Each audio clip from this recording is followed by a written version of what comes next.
आज हम श्री छत्रपति शिवाजी के बारे में जान लेंगे। शिवाजी राजे का इतिहास बहुत ही अद्भुत रहा है। छत्रपति शिवाजी के राज्यकाल में एक फ्रेंच ट्रैवलर 2 बार आया था। उनका नाम था बार्थेलमी कैरी। उन्होंने छत्रपति शिवाजी के बारे में कहा है, Shri Shivaji is the greatest man the east ever has seen. Chhatrapati Shivaji की बायोग्राफी पहली बार साल 1675 में लिखी गई थी। ये उल्लेखनीय बात है, श्री शिवाजी की मृत्यु पूर्व 5 साल एक पोर्तुगीज आदमी कॉस्मे डी गार्डा ने ये बायोग्राफी लिखी थी। बाल गंगाधर तिलक जी ने शिव जयंती महोत्सव चालू किया। उनका उद्देश्य था राष्ट्रप्रति लोगों में चेतना आए।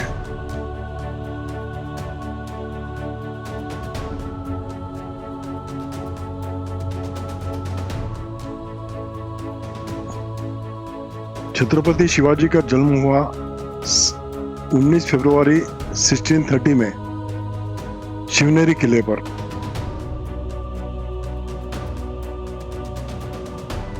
छत्रपति शिवाजी के पिता शाहजी ये बीजापुर के दरबार में सेवा में थे। पूना की जहांगीर उन्हें दे दी गई थी। शिवनेरी फोर्ट पर एक देवी है शिवाई। ये देवी की प्रेरणा से शिवाजी यह नाम रखा गया था।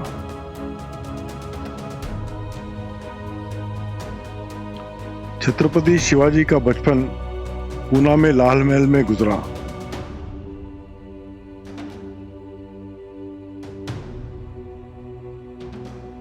बचपन में छत्रपति शिवाजी रामायण और महाभारत की कथाएं सुनते हुए बड़े हुए।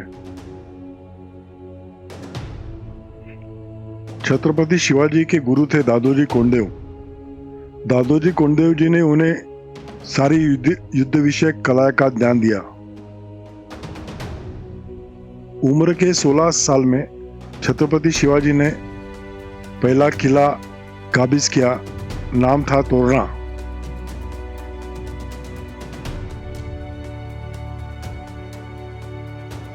उसके बाद में 2 किले फतेह किए, कोंडाणा, पुरंदर। तब छत्रपति शिवाजी की आयु थी मात्र 18 साल।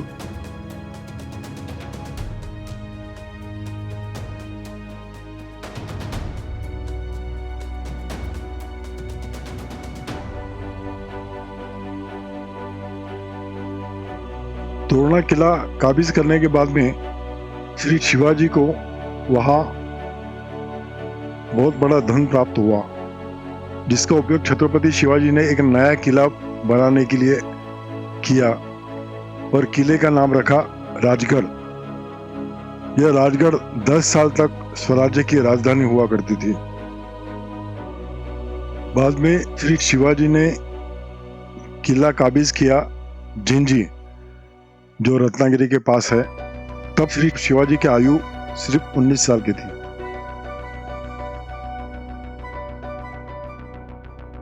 जैसे जैसे शिवाजी का प्रभाव बढ़ते गया, बीजापुर का आदिल शाह त्रस्त हुआ। उसने अपने शूर सरदार अफजल खान को करीबन 1.25 लाख के फौज के साथ भेज दिया पूना पर आक्रमण करने के लिए। उस समय शिवाजी की उम्र थी 29 साल। औरंगजेब ने आते आते रास्ते पे जो 2 बड़े देवस्थान हैं, पंढरपुर का विठल और तुळजापुर की भवानी माता, इनकी अवहेलना और विटंबना की। शिवाजी का पीछा करते करते अफजल खान प्रतापगढ़ पहुंचा। शुरू में अफजल खान शिवाजी से सेटलमेंट करना चाहता था, तो अफजल खान ने अपना सचिव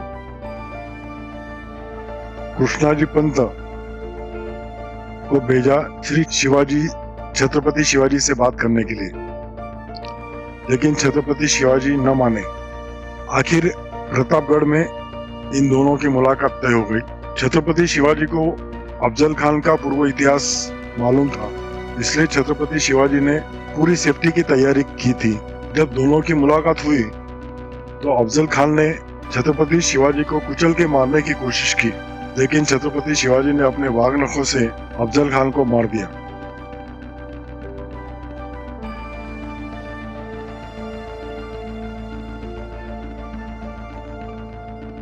अब देखते हैं शाइस्ते खान की सवारी।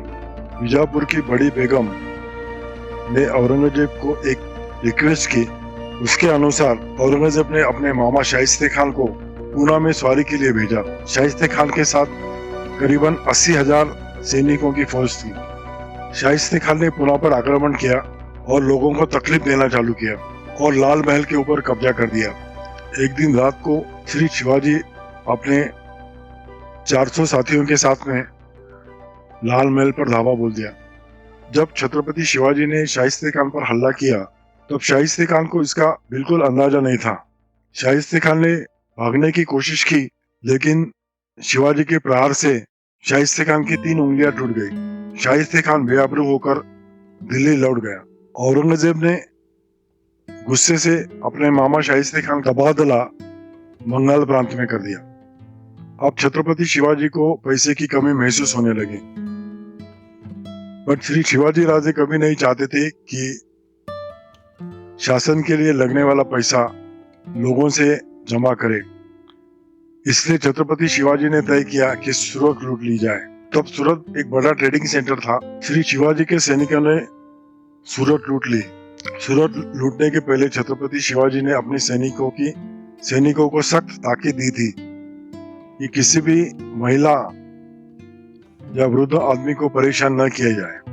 छत्रपति शिवाजी का व्यक्तिमत्व दर्शाने वाली और एक खूबसूरत कहानी है कल्याण की सूबेदार की बहू। जब श्री शिवाजी के सैनिकों ने कल्याण के ऊपर हमला किया तब कुछ सरदारों ने कल्याण के सूबेदार की बहू को अगवा किया और शिवाजी दरबार में उसे पेश किया।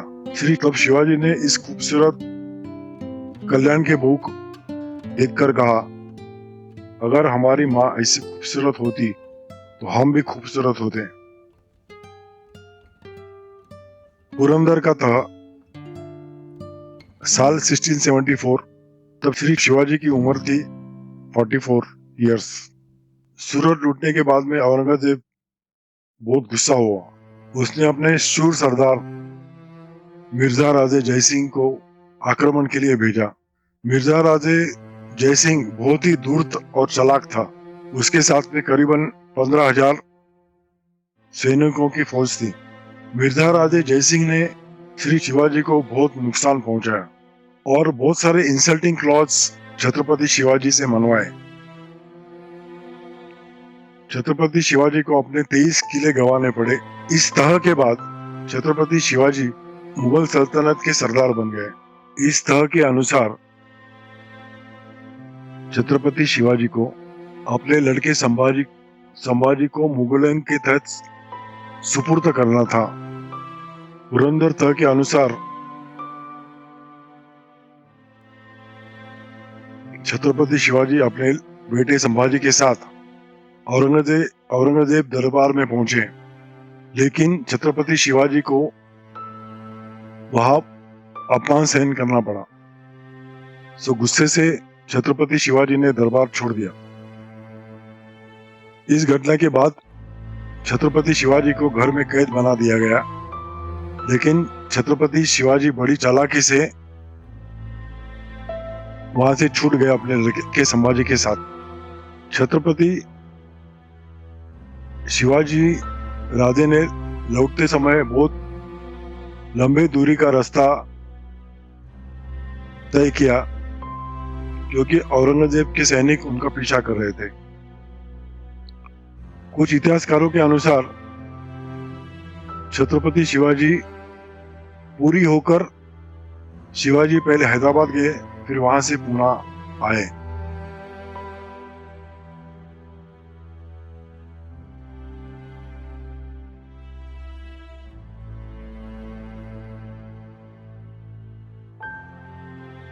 शिवराज्याभिषेक साल 1674।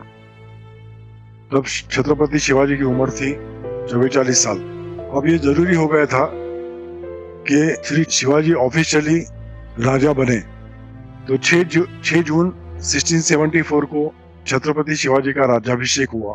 छत्रपति का मतलब a person who is having a sovereign power. सरल भाषा में कहे तो शिवाजी को पूर्ण अधिकार प्राप्त हुए राजा बनने के बाद में। छत्रपति शिवाजी का राज्याभिषेक पूरे धार्मिक विधि के अनुसार हुआ। अलग अलग देशों से मेहमान आए हुए थे, बड़े बड़े व्यापारी आए थे, बड़े बड़े सरदार आए थे और उनके साथ आप जनता में इस समारोह में शामिल हो गए थे। छत्रपति शिवाजी ने पहले अपने माँ जीजाबाई के आशीर्वाद लिए, बाद में अलग अलग मंदिरों में देव दर्शन किए। राज्याभिषेक के बाद शिव छत्रपति का बहुत बड़ा हाथी पर जुलूस निकाला गया।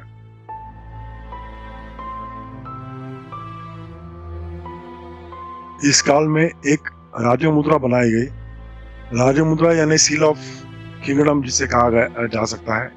तो यह राजमुद्रा पर कुछ पंक्तियां लिखी है। उसका मतलब ऐसा होता है, जैसे प्रतिपदा का चंद्र प्रतिदिन वृद्धि होता है, वैसे ही विश्व को वंदनीय यह शाहजी पुत्र शिवाजी की मुद्रा मांगल्य का प्रतीक है। राज्याभिषेक के बाद छत्रपति शिवाजी ने अष्टप्रधान मंडल स्थापन किया, जिससे राज्य चलाना छत्रपति शिवाजी को आसान हो। इसमें 8 प्रधानों की नियुक्ति की गई, जिसमें एक थे पंतप्रधान यानी पेशवा, जिसको हम प्राइम मिनिस्टर कहते हैं। दूसरे प्रधान थे मुजुमदार, जिसको आज की तारीख में हम मिनिस्टर ऑफ रेवेन्यू कहते हैं। बाद में अपॉइंट हो गए पंत सचिव, जो मिनिस्टर ऑफ इंटरनल अफेयर देखते थे। बाद में मंत्री थे, मंत्री यानी जिसको वाकनिस कहा गया, जो पर्सनल सिक्योरिटी और सेक्रेटरी का काम देखते थे। बाद में थे सरनोबत यानी सेनापति, अंग्रेजी में मिलिट्री इंचार्ज। बाद में प्रधान थे डबीर यानी मिनिस्टर फॉर एक्सटर्नल अफेयर्स। बाद में थे प्रधान न्यायाधीश, मिनिस्टर फॉर लॉ। और आखिरी में बाद में प्रधान थे पंडितराव दानाध्यक्ष यानी मिनिस्टर फॉर रिलीजियस अफेयर्स। चलन का निर्माण हो गया। शिवराज्य में चलन का निर्माण किया गया, जिसको होन या शिवराई कहा जाता है। श्री शिवाजी के खास दुश्मन थे दिल्ली के मुगल, बीजापुर के आदिल शाह, पोर्तुगीज, फ्रेंच, ब्रिटिश।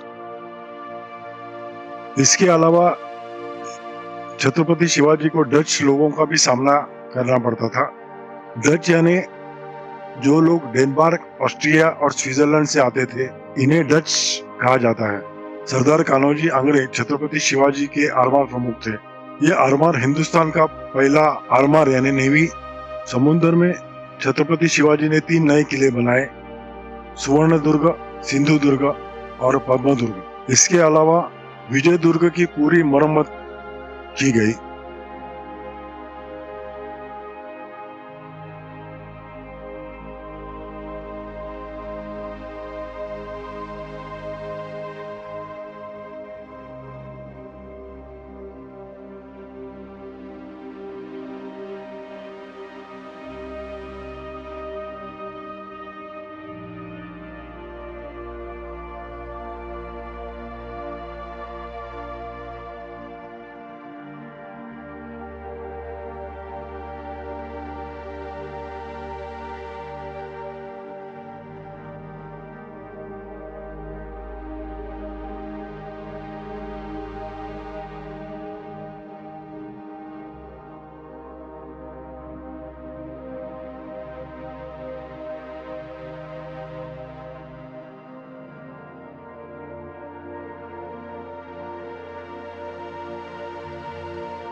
श्री छत्रपति शिवाजी का एक पत्र उपलब्ध है, जिसे